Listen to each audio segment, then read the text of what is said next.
If you had to pick one name in the NBA and say, I'd like to play with that guy or like him to come and play with me, who would it be? One guy? Yep. I'd probably have to go with my favorite player who's not myself, and that's Kyrie. I love Kyrie's game, man. He was a monster from day one. I mean, he stepped on campus, and it was like, Kyrie, he's nice. He's going to be the #1 pick. You had those preseason scrimmages and pickup games. Mm-hmm. And from the first pickup game, I was like, yeah, he's #1 pick. He's got a different. It's cold, huh? Yeah, he got a different. Chauncey Billups gave Kyrie mad love, mad praise. And Kyrie's awesome. But here's what he said. Kyrie is he's a wizard, man. He's must-see TV. I personally think, as somebody that played the position, I think Kyrie's the most skilled player that's ever played that position. Just straight skill, nothing else, just straight skill. I think he's the best that I've ever seen at that position, skill-wise. And just skill, if we talking skill, I would say Kyrie's the most skilled player of all time.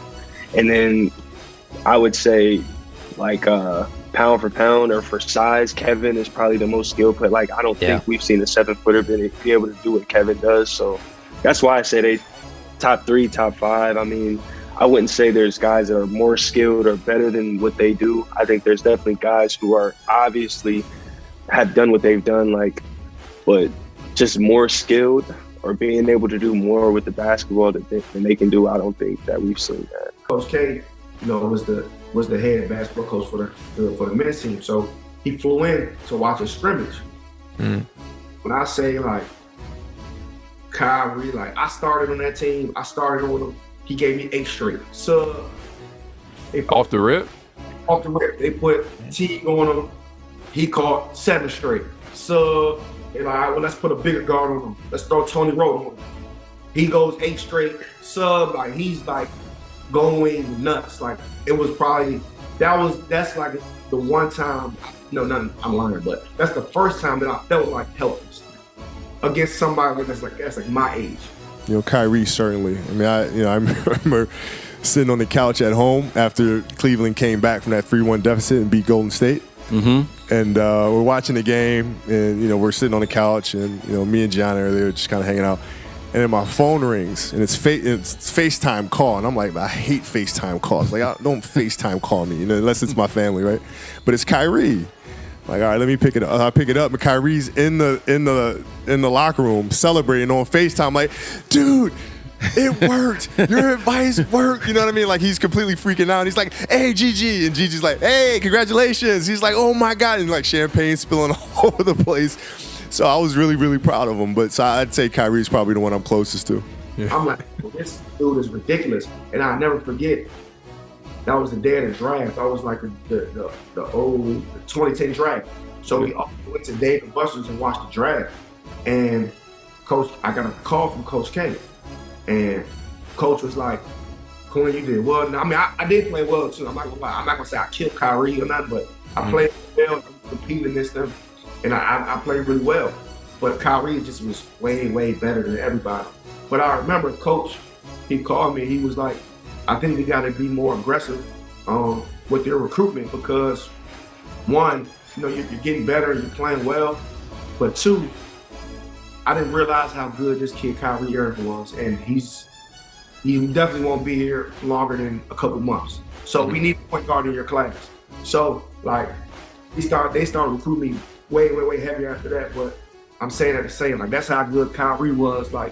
He was incredible, incredible. Still is, obviously, incredible.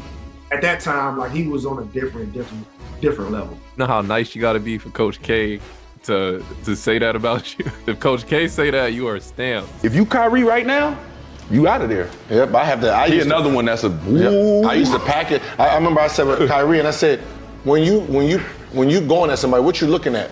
He said feet. Perfect. Dog, because I know. You know what's scary about Kyrie? He's one of the only players that will play against you with no plan. Playing one-on-one with Kyrie, I realized you really don't care how you score it. You don't care. He'll pick a spot here and there if you just sag off him for long enough. But Kyrie's one of the only people, he'll let you play. He'd rather play defense on offense. I personally think that that's somebody that played the position. I think that Kyrie's the most skilled player to ever play. I watch Kyrie, and it's like, it's almost like he on purpose makes the game like more challenging for himself just because he can. Like, I'm gonna do this and then shoot this lefty floater on the right side off the glass just because I can. Like, I probably could have just got to the rim and like laid it in also, but it's like, I'm just gonna do this because I'm capable of doing it. And he's like, I don't want to say one of one, but like he is in a very, very small category of people that can do like his finishing ability, his handle, all that, the way he moves. I mean, yeah, I agree with what Karras is saying. His routines are even impressive, you know, even when we walking through stuff, you know what I'm saying? So like crazy. Man, he a savant. I mean, it's like fine wine, you know, it's only getting better. And like he mastering all aspects of basketball at that position. Like he's even dunking this year. Yeah, baseline. Boom. When you somebody dunking, you know what I'm saying, they usually lay, like you tell like they on some shit, you know what I'm saying? So like he was just doing stuff like that. I've never seen two guys play at that level for three straight games. It's the craziest thing I've ever seen. Like Bron and Kyrie were just on. Like we play well, they just play better, and it was hard to watch and be in that vibe where you couldn't do anything about it. And we still had an opportunity to win game 5 and 7 down the stretch. He's defending the ball and keeping the ball away from you. He starts his point of attack, and he lets you dictate how this is gonna go. Yep. Cut me off because I got this second move.